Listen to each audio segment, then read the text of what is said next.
Chapter 15, Archer. It wa'n't long before they reached the clearing. "This wa'n't in the plans. I'm going to catch a earful when I get home. To put it frank, it's just fantastic. I bring him out here all the time and nothing like this happens, but then it does," she said, sarcastically. "Hey, it does happen to the best of them. Give it some time, it's bound to turn up," he said, peering from side to side for Martin, but he was nowhere to be seen. "Martin, you out there? Martin?" he said, pausing a moment before crouching along the dirt to rest. "It's weird, your brother leaving you here. Are you too close?" she asked him, leaning against the carriage. The infant inside had calmed down by now and was interested in a toy she had handed him.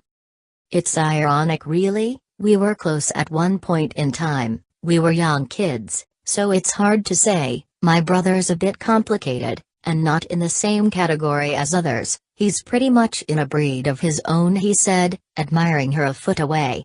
"I could never truly understand why he does what he does. It can be overwhelming," he said, suddenly fixing himself against the hardened surface.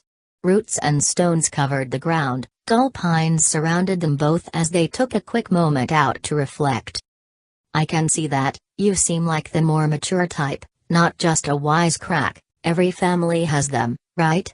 My sister's a little more conserved than I am, but I'm not much different, so I'd say we just have the plain, boring sisterhood. Probably nothing like your brother and you," she said, glancing at him, then towards the infant with her.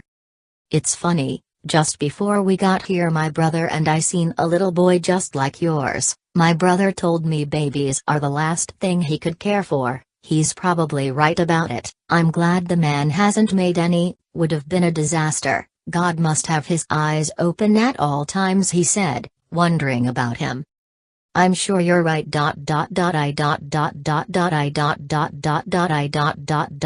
some thing you it me. She gasped as if her breath had been pummeled out of her tiny body. Immediately, she dropped onto the messy surface, falling a foot from the carriage, putting her arm against her back as if feeling for something. He stared in disbelief, unable to see from behind her. High trees covered the backdrop. She began squirming against the dirt, peering at him in agony. Her face was pale and she was shivering. "Help me, please," she moaned, unable to get up, struggling to find her words. His eyes were now the size of overgrown walnuts, and observing her, he quickly knelt down towards her and realized something had stuck her, puncturing her spinal cord. Not just something, but a hefty lawn dart. The tail end of it was covered in her blood, and she was losing it rapidly. "Oh Jesus, hun, you're going to be all right. Just stay calm and don't move. I'll bring you help. I'll take your boy with me. Here, take this," he said, trying hard to ease her mind. The dart was driven into her and spewing about the ground where she laid sobbing. It wouldn't be long before she would lose all consciousness. He laid his shirt over her wound and clutched the carriage, not taking another second to waste time. Her life was on the line. "I'll hurry for the lodge. Just lay and try not to speak too much. Be right back, I promise," he shrieked, watching her as he took hold of its handles, sprinting back into the trees where the path opened and closed the further in. She said nothing, laying there in the clearing, a desert-like opening where only slabs of broken rock and animal feces remained there after the storm a couple nights prior. He could hear the loons in the distance, calling out against the trees. He observed the pathway as he pushed the shaky cart, trying not to topple it with the infant inside. The infant was enjoying every minute as he sprinted along the darkness of the woods. His hands were clapping and he was making baby noises in his seat. "Oh Lenny boy, oh boy, leeny booey, he the air," hollered a familiar voice from in the trees, halting him and the infant, and the noisy bearings. He stared about, unable to him, but could hear his boots dawdling against the dried leaves. "And I'm the marathon runner, you say? What do you got there? Jesus, for the love of Mary, you have a baby boy!" He shouted again. This time he exited out from the thick brush, holding one of them darts. Lenny stared at him, confused and in desperation to get help for the infant's mother, who had been wounded and needed him. "You sack of shit, you did this?" he cried at him, noticing the long dart cradled in his hands. As he neared him, he rocked it from side to side, as if it were the infant calmly sitting beside his brother. "Did what?" "Oh no, I didn't do anything. I found this back there. It's kind of groovy, isn't it? Sharp as a nun's tit, really," he said, giggling quietly. "It was stuck into a tree just up over that embankment. I just took it as a trinket, something to remember these woods for," he said, approaching him. "What you got over there, young'un? Jesus, you sure are the Spitfire, aren't you?" I turn around for one moment and poof, you were gone for God knows how long, and I was searching almost everywhere for you. I find you, and I get the 3rd degree?" he said, peering at him. "Well, congratulations, young man. Looks like I'm the last one in on your latest masquerade. Thank you for spilling your guts out on me that I'm an uncle. Just when I thought we were catching up, I get a doozy thrown on me, don't I?" he said, chuckling at him, holding the razor-sharp dart, twisting the blade against his palm, studying the sun glinting from it. He ran his finger across the blade until it pierced deep into his finger. "These things can be lethal. That sure bit me, didn't it?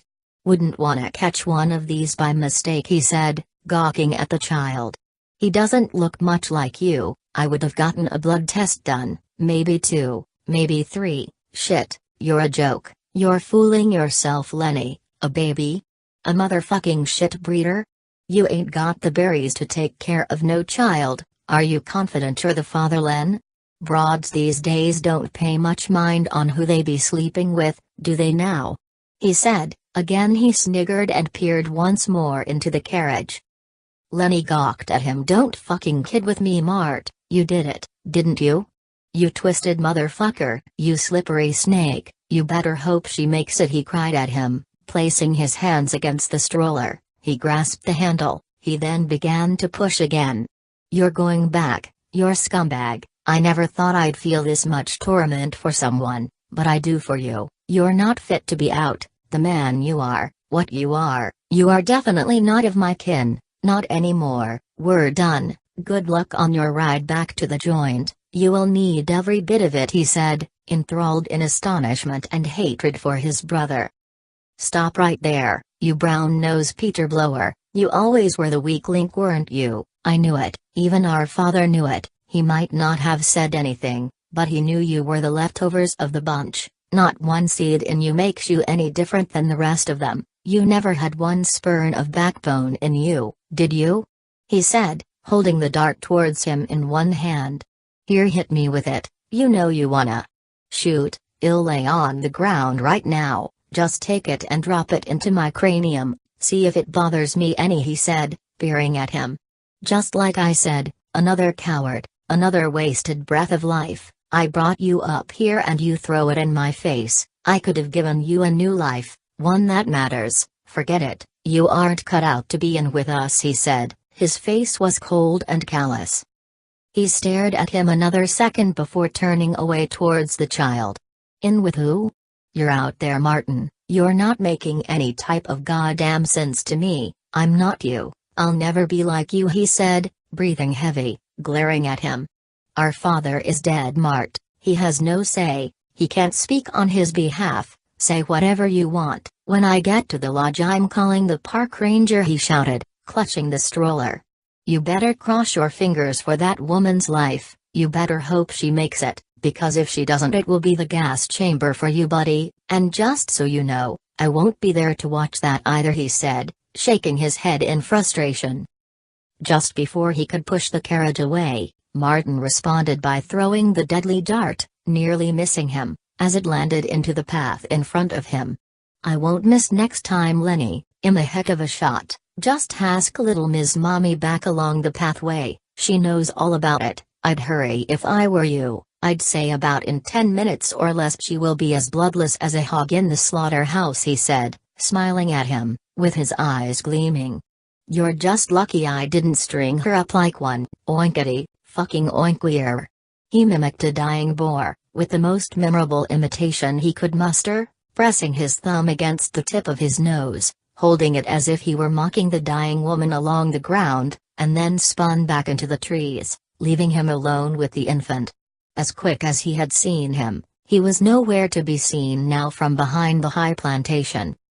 "No worries, your mother will pull it out, just have some faith, little guy, keep thinking of that, don't let him scare you," he whispered towards the infant rocking in his seat. Although it wasn't exactly truthful, he himself was petrified. He observed the woods behind him where Martin had entered, and seen only the trees surrounding them, blowing mildly against the mountain breeze. "There isn't much time, we have to get Mommy and bring her with. I don't trust that guy, whoever he says he is, he's not my blood relation." He began talking to him, twisting the carriage in her direction.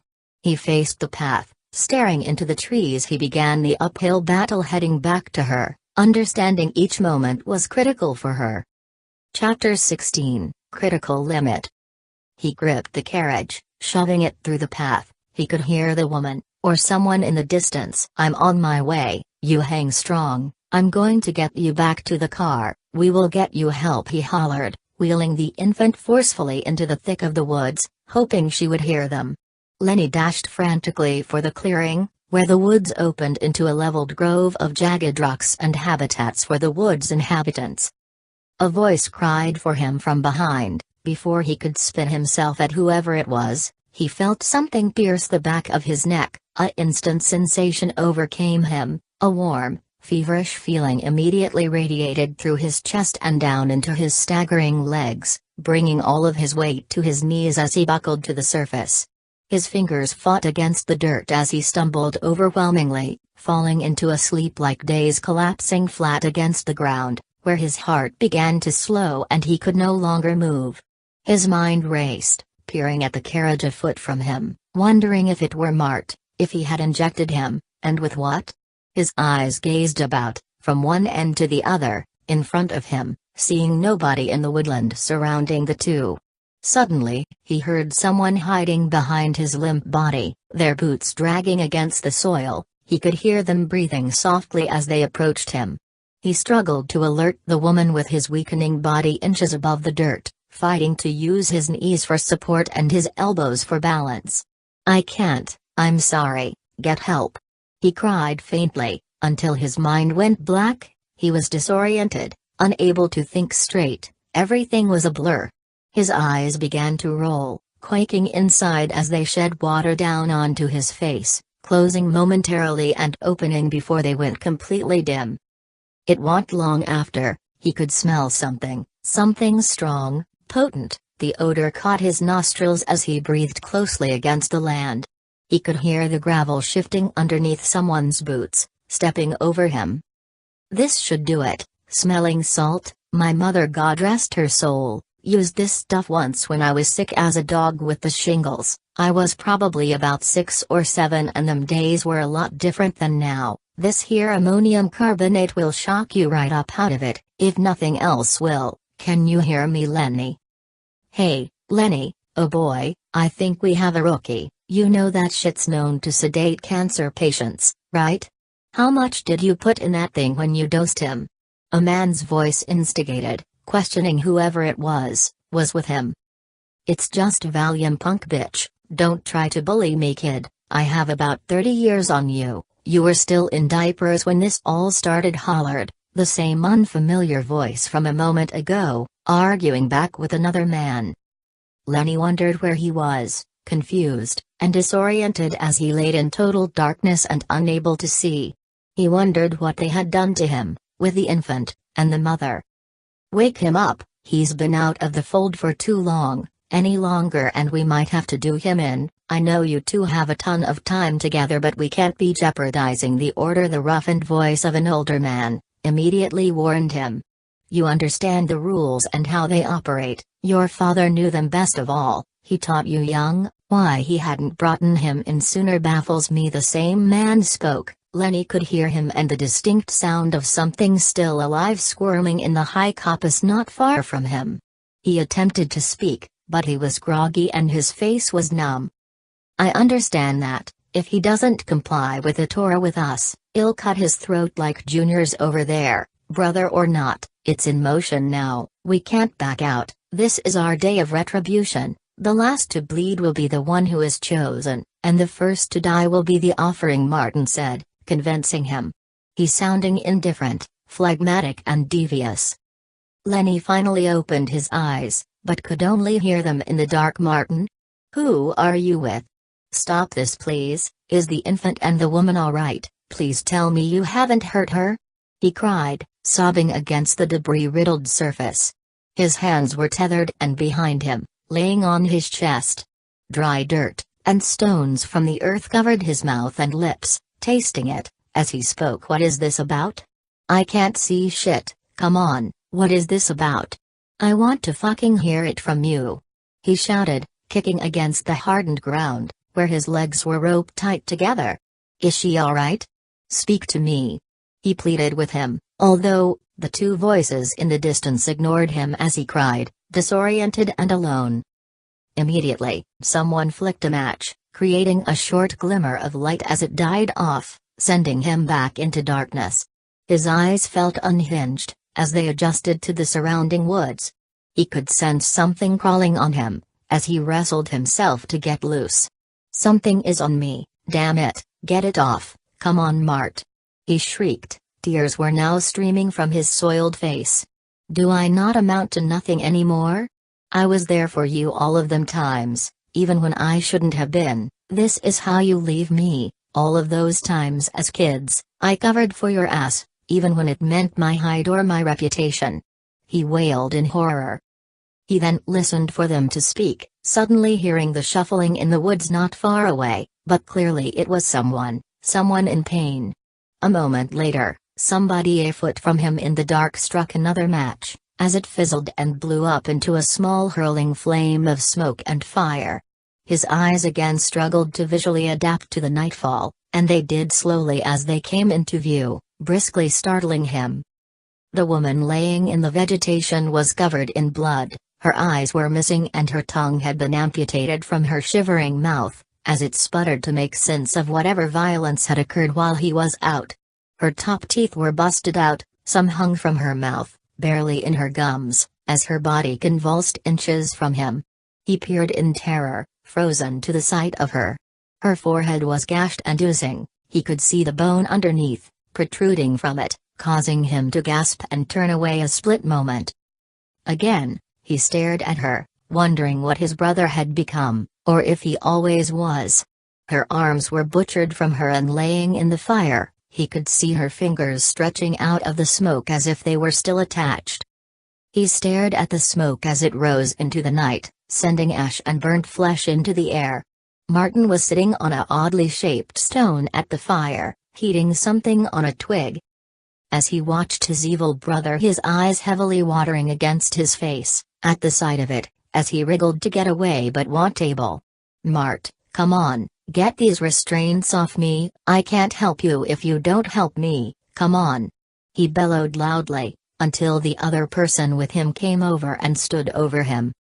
"You might not know this, Len, but my family were the first up here. It wa'n't by my doing, but it had to be done. As hard as it was, I knew it wa'n't my decision to make. We please our master by unburdening ourselves of wasted lives. We live for him. Blood relation has no say in who goes and who doesn't. It's not by choice, it's by his demand," the older man explained, reaching down to grab hold of him. He clutched his shoulder swiftly, yanking him into a sitting position against the stones. He remained silent, thinking of a way to escape. "This could be harder now. We have to take this delicately. Most of us don't join the pact this late in time. I'm still iffy about him," Mart the man said. Finally he let go of him and plopped down with him at his side. His face was old, wrinkled, and familiar at the same time, strangely familiar. "You don't remember me, do you?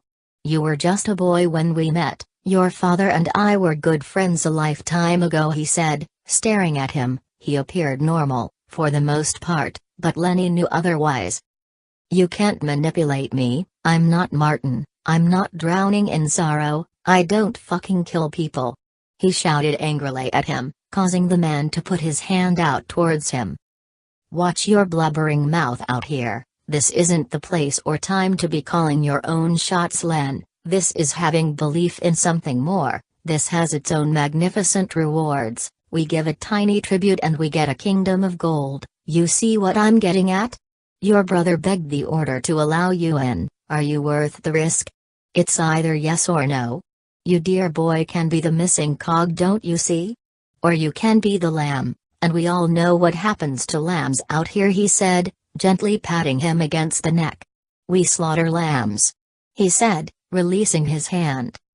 Martin turned from the fire and peered at him, holding a piece of graham cracker, chocolate and marshmallow together on a stick. They stared eye to eye, for just a moment.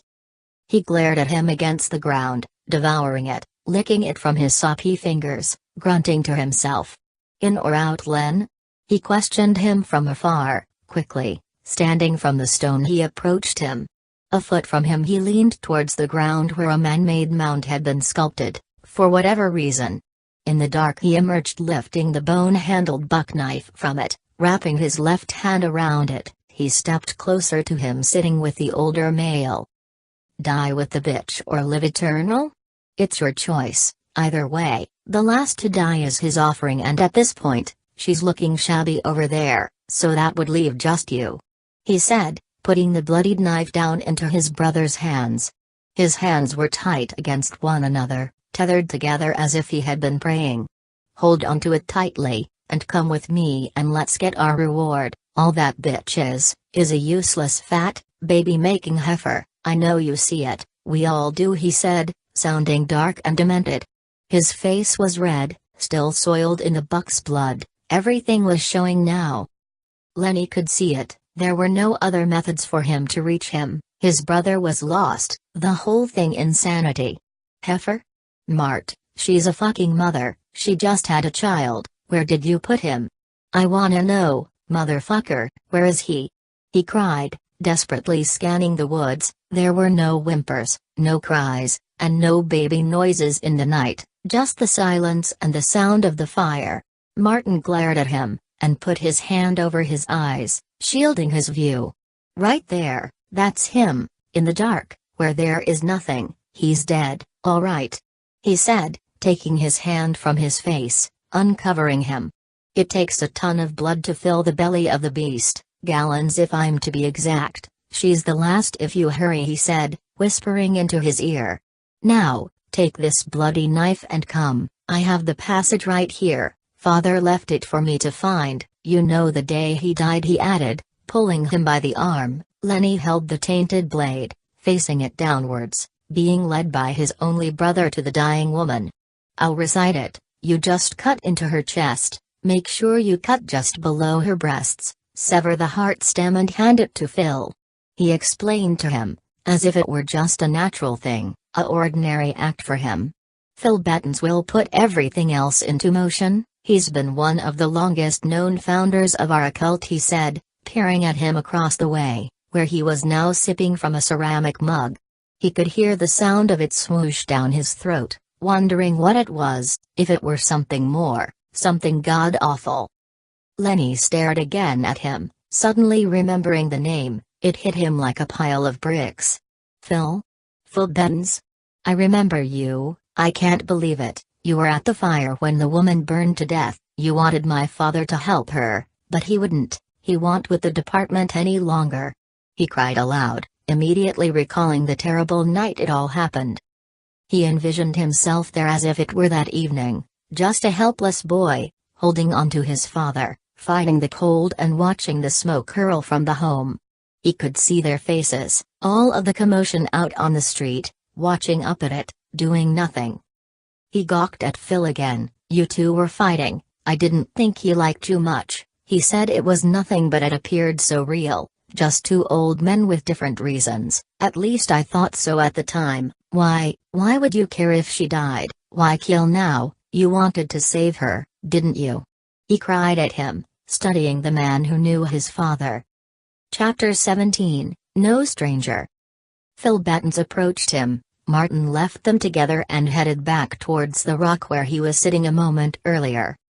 Ignore her a moment, Len. We will get back to that in a second. Listen to me, boy. At the time, I thought I had a revelation, but after my family died in a hail of hellfire, it made me question it all, my values, my beliefs. In the end, I had no more time for the Holy Bible and its God, and all of its meaningless scripture, he said, holding his shoulder again. Take a seat and listen up, Lenny. She's not moving anywhere. Don't pay her mind, he said, asking him to shut out the struggling woman. I was through with living the way I had. I felt dead inside and out. I woke up and remember feeling as if I were not even human. I didn't think the same. My mental state was at a crossroads. I just wanted to burn the way my wife and kids had. There's no better way than hell, right? He added, chuckling quietly, peering at Mart across the way, slightly nodding at him. So I gave myself to the master, the same way Mike had after your mother left, he said, speaking of Mike Kozova, and how their marriage was on the rocks and ultimately ended in separation. It wasn't much longer after that, witnessing that poor woman smacking her dying fists against that glass to get out, I understood, just then, he said, continuing his story. That evening when I laid down to rest my head, I couldn't sleep. I'd sit up and think, and listen to the wind outside. I had a half-dozen shots of bourbon and thought about it all some more, laid down again, tossing and turning until it all rushed to me, and when it did, I could see something in the darkness that resembled my family, but we had so much more now, and we were together again as if nothing changed, he said, smiling at him, slightly blinking. I could have been just like her, fighting to get out, but out of what? I pondered that quite a while, he said, glaring at him. His eyes were dark in the night. What if I were to break the pact? That's a blood oath. Would I be willing to die and salvage nothing of my previous life, my morally correct life? And if I did, I too would have been in there with her, he said, catching Martin's attention as he stood against the blazing fire. Lenny eyeballed him and said nothing, clutching the knife. Lenny finally broke his silence and stared at him, face to face in the night. You sacrificed your family for this? For a make-believe fantasy world? There is no Satan, there is nothing after death, Phil. You think if you kill me or anyone else in that matter that you will really get a better life? He shouted at him, paying attention to his face. Phil glared at him momentarily, with a devilish expression covering his wrinkled skin. I'll let that slide. Yes, it's realer than anything you could ever see with the naked eye. Satan is not the enemy. The enemy to us is a religion where you believe in a higher power, and have no proof of his existence, except for the scriptures. And who said what? Do you think that's enough? I'll show you something. I'll give you the evidence you need, young man, he said, laying his mug down against the darkness. He peered at him, wondering if it were true, hesitating to react. He spoke again. What did Martin mean when he talked of the words my father wrote? He asked him, with a gritty smirk on his face. Martin again got up and plodded in his direction. His face appeared serious and stern. He then spoke, taking a seat against another stone not far from him. It was shaped oddly. It had been moved at one given time to use as a resting spot, for whatever reason. A passage. Len, I told you I had a surprise for you, something miraculous, something only our God can give, earthly rewards greater than any man has set his eyes upon, he said, softly, pushing him towards the woman. Her face was now a blip of her previous athletic self. Do it, and your life will matter. No more empty boxes of pancake mix or cans crowding your kitchen table in loneliness. You can have the sweet joy of money and fortune, jewels, sex, anything you ever desired, he whispered, nodding his head. Lenny's hands began to shake. He shook his head at him, denying him. I won't, I can't, go to hell. Nothing is worth selling out for. All of the fortunes in the world aren't enough for such an act. It's an abomination, Martin, he hollered. God or no God, I'd never side with someone so diabolical. You're the devil, Martin. You tried to crush me to death under Pop's car when we were little. Don't think I've forgotten about it. I know the truth now, he said, gawking at him, while the knife shook uncontrollably in his grasp. Martin and Phil both watched him, before the woman on the ground broke their concentration. "Please, Lenny, can you hear me?" she cried, faintly in the dark, unable to see him, missing both of her eyes. Her broken face chattered, attempting to speak, as blood trickled from her lips. "My boy, is he all right?" he sputtered, asking him, hearing him as he argued. Lenny ignored her, unable to find the courage to speak, controlling the blade, resting it against his forearm. "You didn't bring help, did you?" she sobbed, crying, her words jumbled inside of her mouth, wriggling her severed tongue. Lenny peered at his brother, futile. Hatred ate at him for what he had done to her. If there is something as sinister as a demonic presence, one like the Bible portrays, or if it's just a fabrication to scare children into doing right, however bizarre it all sounds, I know painstakingly, I'm nothing like you or Phil or any of the other satanic, black magic practitioners there are out there," he shouted, spitting dirt at him, gripping the knife. Martin suddenly peered over at Phil, who was perched against a slab of driftwood by the fireplace. Both stared a moment, then nodding at each other, strangely communicating with one another in silence. Martin immediately pried himself from the seat, swatting a swarm of mosquitoes from his face, approached him. He then knelt at his side. "I'll take that back. You want validation, don't you? Here, I'll let you run away, back to the outside world, the foolish Christian world, where you believe nothing can get you, where you can feel safe and sleep in your bed at night with no concerns. But if we catch you, then you're going through with it. I mean, you're going to wrench out that whore's guts, and it won't stop there. You're going to dance around her fucking corpse with us and do exactly what it takes," he said, giving him an ultimatum. Chapter 18, Go Now. Here is the kicker, Lenny. Now, if you get away scot-free, Signora, finito, then you can do as you please, call the authorities all you want, have us sent away, whatever it be, don't think twice about it, just do it, but I have a hunch. You ain't getting out of this, it's been decided, your fate awaits you, like it or not," he said, using the blade. He pushed it against the restraints and slit them until they dropped against the dark. "Time's ticking, go now, before these woods grab hold of you the way they did us," his brother shrieked, wielding the handled knife in his hand. Lenny jumped up from the dirt and stone-covered platform, ignoring the ghastly sight of the woman, and the emptied carriage pushed against the trees in the backdrop. He ignored the thought of the child, and bolted. His hands and legs rapidly sprinting for the path, where the dark of night painted the woods as if it were a water-based painting of the Black Sea. He was unable to locate the entranceway where his hands hit plant after plant, feeling for its exit. The moon was half the size from a night earlier, shining slightly down onto him, hurrying for the car. As he ran, he pondered deeply, of his brother and Phil, his father, the woman burning, the hunter in the woods, and his rifle laying in the plush snow, and how his face was frozen in regret, and then of the infant's mother, and how she appeared so alive yet so gone at the same moment, and then the infant, who was nowhere to be found. It swayed against his mind, as he hurtled over broken branches and clumps of dirt from the storm. His legs were toothpicks as he scurried through the dark, finally reaching the opening. He could sense them, not far from him, ridiculing him, almost teasing him to get away. They were sniggering in the dark, almost floating against the nightfall, effortlessly chasing him. The wind began to blow again, hitting him forcefully as he tore through the trail, almost losing himself. They were almost at his back, reaching for him. He could feel the warmth of their hands ready to clutch onto him, as he charged into the hard wind.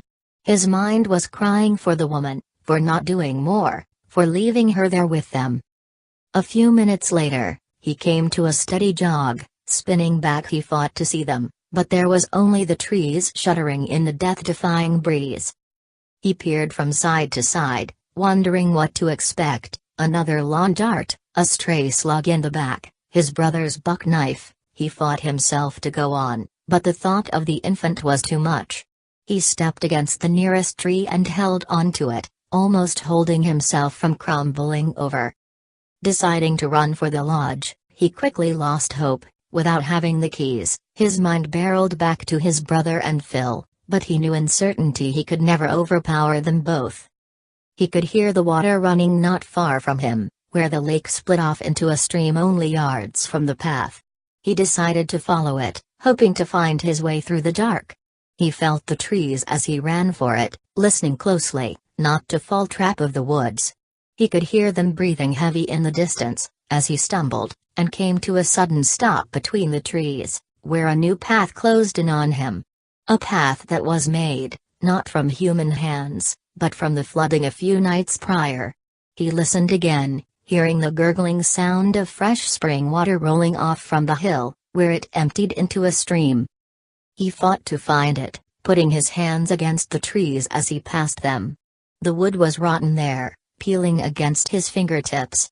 He peered upwards, admiring the moon, keeping himself hidden in the trees, where he hugged the tree land, hoping to camouflage himself.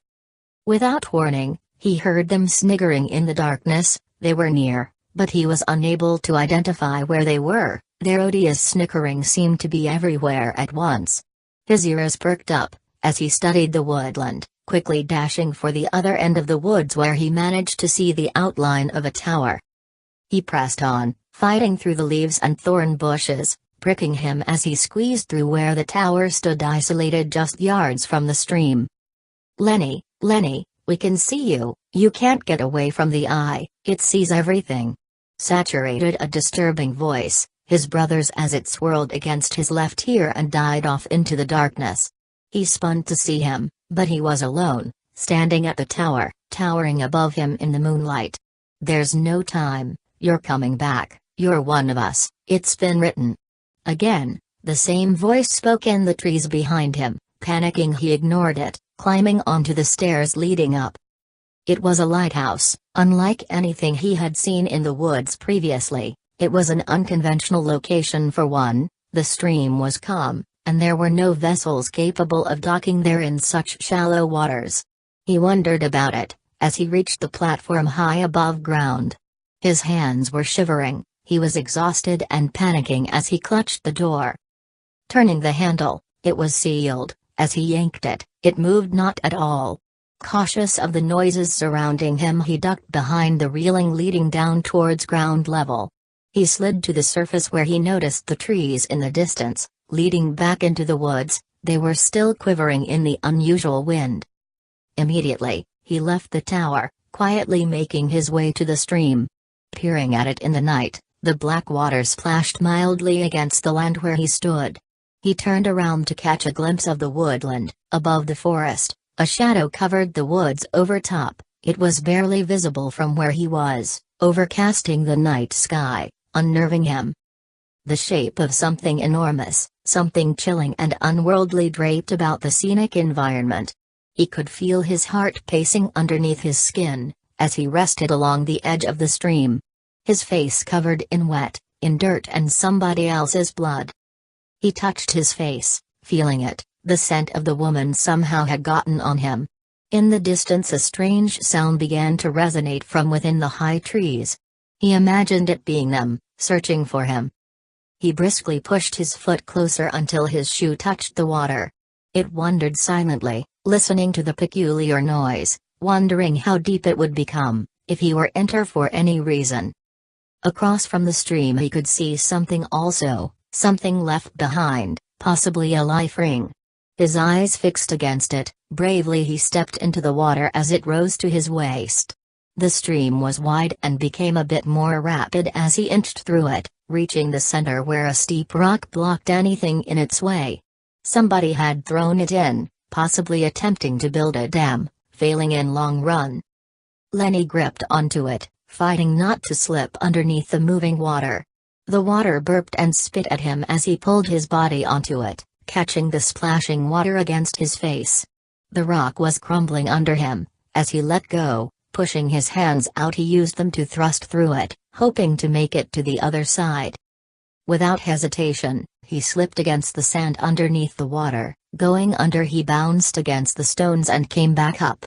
He spit the water from his mouth, anchoring himself down, he used his shoes, dragging each step as carefully as he could. He bent his body forward, leaning towards the other end of the stream, where it laid for some time. The noise behind him had gotten louder and much more distinct, the sound of something vibrating, something clattering.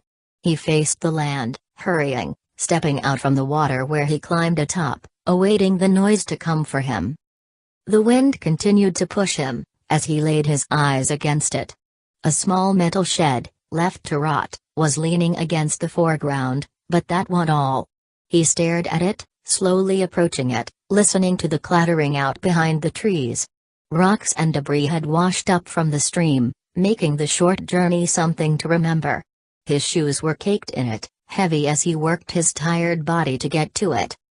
A orange safety box hung from it. Behind it, he wondered if it still had something he could use. Coming upon it, he lifted the hinge, swinging it towards him, in hopes of a flare gun and some flares. His face immediately turned white, it was empty. He cursed the wind hitting him, as he studied the only thing that could have salvaged his life. There was a compartment for 6 flares, but they were also missing.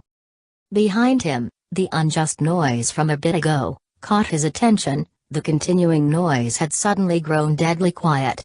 The hair against his body began to rise. He noticed how desolate the night had become, even the wind had tired itself out, leaving only him in the shadows. Chapter 19, In Need of Help.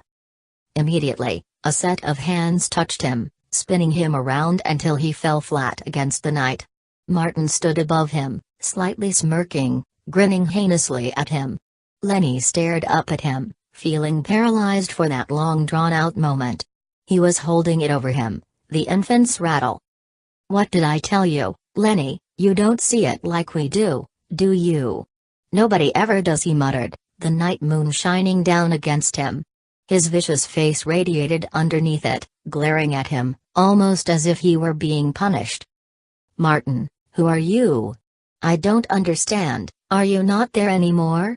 He questioned him, backing away, almost crawling. His hands trembled against the muddy water, where the wind had splashed it. Behind him, Phil Bettens approached them, as he glided effortlessly through the stream. His soulless body barely touching the water.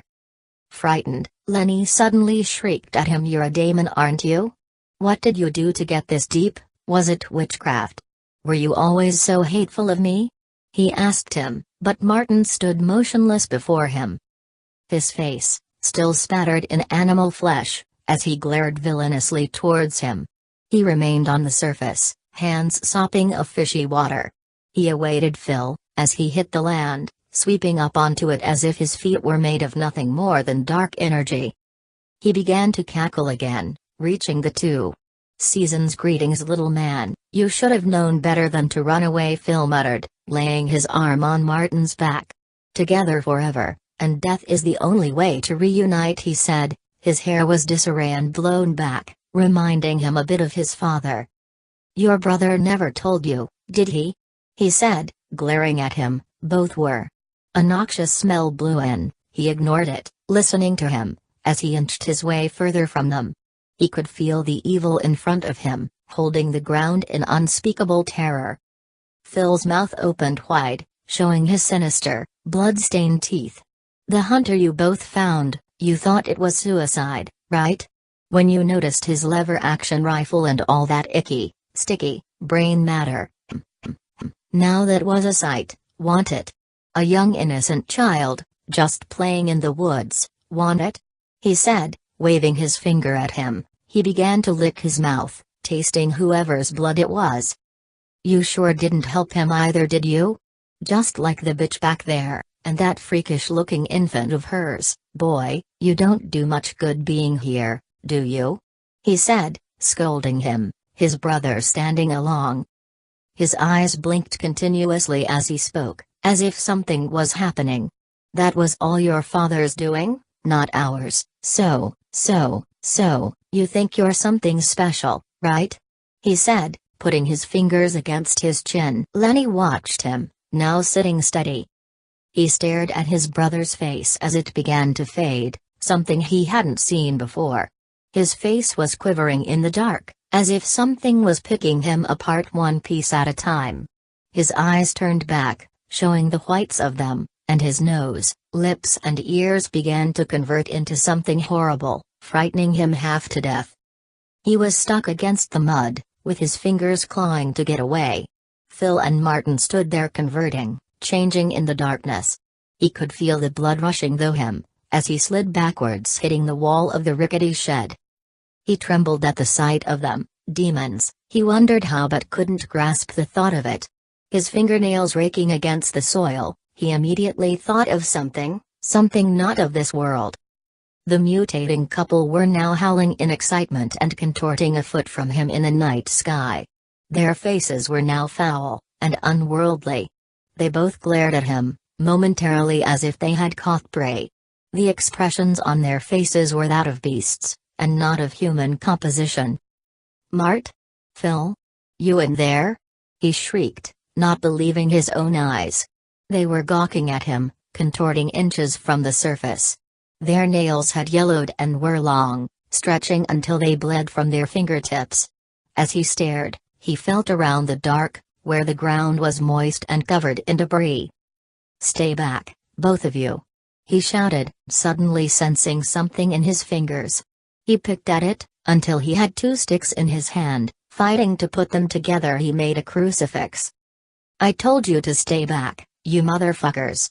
he cried, desperate to get away.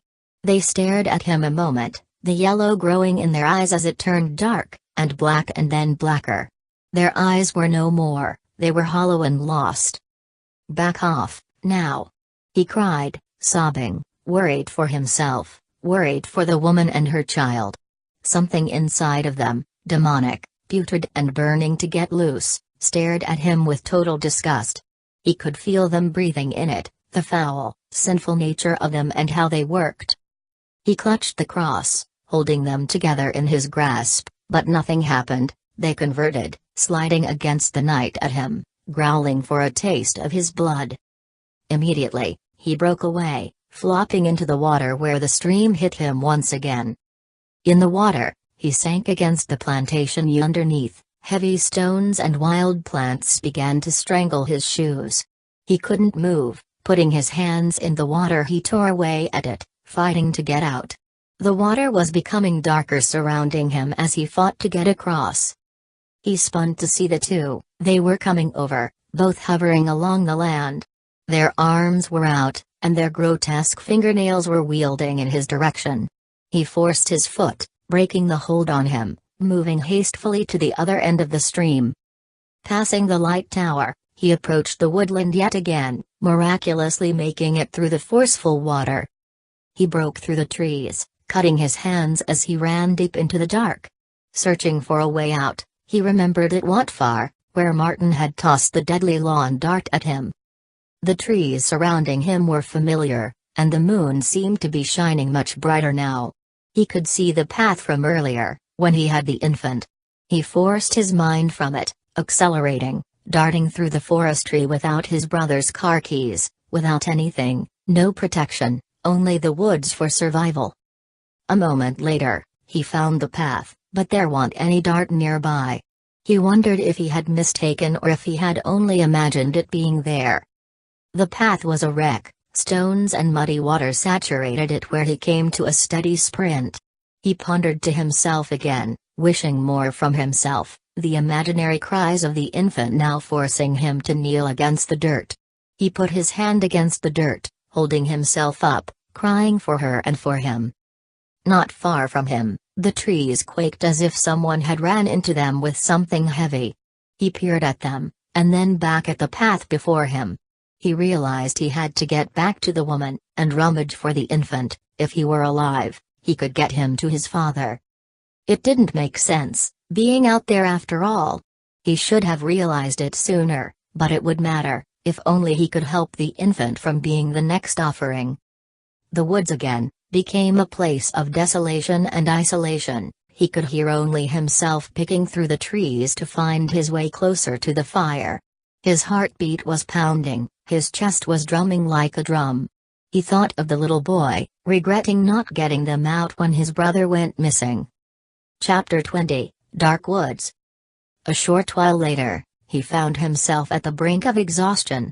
He stumbled against the surface, holding his side, where his chest hurt from running. The path was opening up ahead and he could see something bright in the distance, where the trees had grown high and stood above the path. He ached, making it closer, listening for the two in the dark, but heard only the crisp sound of wood and dried leaves burning on an open flame. He silently stepped against the surface, paying attention to the surrounding woods. He heard no animals, no wind, only himself. Every movement was like paper being crumbled in someone's fingers. His shoes and feet were drenched in water from the stream. The midnight air was cold but blowing subtle against him as he neared the camp. The woman's cries were nowhere to be heard. He listened for them as he made it to the stone where Martin sat, just inches from the heat. He sat down a moment, glaring out for them to return, but seen only the night in the distance. The untamed fire crackled and snapped, sending ash onto him, sitting by it. It felt nice, as he reached against the heat, warming his fingers. He stood up, pondering the infant's whereabouts, and the hushed sound of the woman dying in the high grass. Staring against the dark, he reached towards the burning wood, where a branch suspending from the pit of fire was dangling near him. He snatched it, holding it away, as it burned on one end. Smoke filled the air, as he neared the high weeds, in hopes of finding them. Using the flame to see, he waved it, causing the fire to flicker, lighting the ground beneath him. He noticed blood droplets leading away from the fire. Feeling fearful, he began to follow them, observing them in the dark. Sluggishly, he stepped across the stone and dirt, lighting the woods with his torch until he discovered her still body. His jaw dropped, distressed, at the very sight of seeing her. She was dismembered, only shreds of her clothing and what was left from her slaughtering laid there, in reminder of who she was. Forcing the fire from her, he shined the burning brush against the woods, where the clearing became much darker, horrifyingly darker. The trees were sweeping gently surrounding him with moving shadows. He lifted the torch high, to see inside, where the weeds covered something from his point of view. The glow of the torch shot against the scenic landscape in front of him, as he observed what it was, until something from behind him caught his concentration, terrifying him. It was different than earlier. It was the sound of slow footsteps, carefully dawdling in the woods nearby. He stared, with his eyes prospecting the woods on the far side of him, only catching a sudden glimpse of something large moving away. Panicking, he poked the torch towards it, hoping whatever it was nothing but the woods playing shadow games with him. Again, he spun towards the weeds, hesitantly approaching whatever it was just out of his reach. He fixed the torch in front of himself, for just a moment, until the noise appeared yet again, causing him to jump nervously. He held the fire out, from side to side, he waved it against the nightfall, only seeing the shadows of the landscape draping over the deserted clearing. He studied it a long moment, awaiting it. A second later, he decided to abandon whatever it was, lying there, heading further into the clearing where he had seen the infant's carriage tossed recklessly against the tree. Approaching it, the stroller was in tatters, bent all to hell, its wheels slashed and absent, thrown against the dry dirt not far from him. Inside the carriage was a small pool of blood, not enough to assume anything, but the dreadful thought of it bothered him. He put his hand inside, touching the blood, realizing it had been there for a good length of time, giving him a slight sense of relief. He wondered if it were the infant's mother's. Leaving it as it were, he sat again, wondering if both Phil and Martin were out there, enraged, seeking to find him. The fire blew against his face as he